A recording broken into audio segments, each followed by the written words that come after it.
tous les participants et je remercie aussi les organisateurs.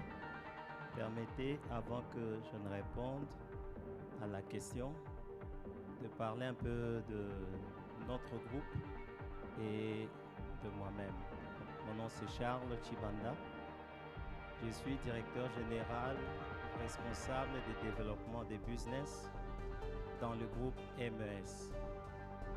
Je gère aussi une entité de recyclage qui s'appelle Clean Congo, qui s'occupe de transformer les déchets en de biens.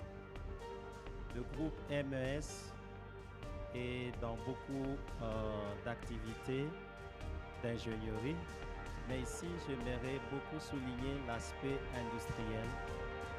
Nous avons un parc de 40 hectares, un parc industriel, où nous avons plus d'une dizaine d'usines. Nous avons à peu près 2000 travailleurs qualifiés qui sont sur ces usines et nous avons un grand impact sur le quotidien de beaucoup de personnes dans cette région au travers des emplois indirects, soit dans la chaîne d'approvisionnement ou dans les différents services qu'ils nous rendent. À MES, nous travaillons avec une vision. Chaque jour, à chaque moment que nous travaillons, nous avons un rêve. C'est le rêve de voir un jour nos enfants, nos petits-enfants vivre d'une manière autonome, sans dépendre des importations pour leur consommation quotidienne.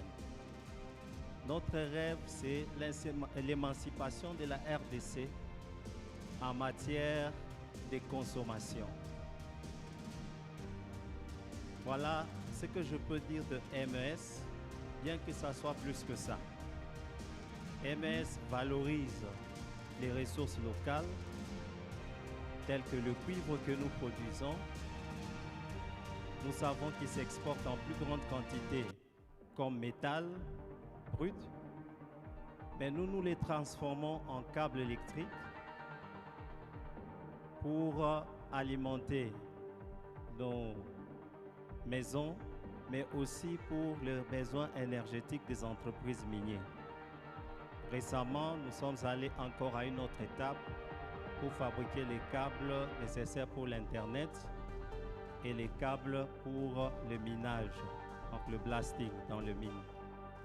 Nous avons plus de 50 variétés de produits manufacturés localement qui partent de biens de consommation spécifiques pour le minier ou bien de consommation ou de produits de consommation ménagers comme les produits d'hygiène. Notre vision, c'est un Congo autosuffisant. Alors, pour revenir à la question que vous avez posée concernant l'intégration de PME dans le corridor, il y a beaucoup de défis qui ont été soulignés par mes prédécesseurs, mais je veux revenir sur 3 ou 4, ou je peux en ajouter 3 ou 4. Rapidement, s'il vous plaît. Voilà, nous avons d'abord la connectivité interne, ce que moi j'appelle les corridors intérieurs. Si vous regardez notre pays, chaque côté de notre pays est plus connecté à l'extérieur qu'à l'intérieur. Ici au Katanga, nous avons la Zambie. Si vous allez à Kinshasa, on a l'Angola et le Congo-Brazza. Si vous allez à l'est, c'est la même chose. Donc, nous sommes plus connectés vers l'extérieur qu'interconnectés à l'intérieur.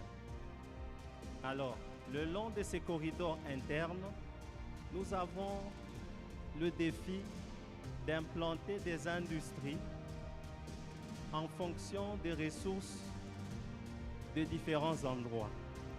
Ça va permettre d'avoir des petits parcs industriels qui permettent de valoriser nos productions locales comme le cas des Kanyama KCC, qui sont en train de produire de produits agricoles et on peut le valoriser. Donc, il y a l'installation des industries le long des corridors internes. Il y a aussi l'autosuffisance en énergie électrique. Nous avons besoin de l'énergie pour alimenter les industries. Nous avons aussi le besoin en formation pour avoir la main-d'œuvre qualifiée afin de prendre en charge les différentes industries. Et le dernier défi que je peux souligner, c'est le défi lié aux politiques économiques de notre pays.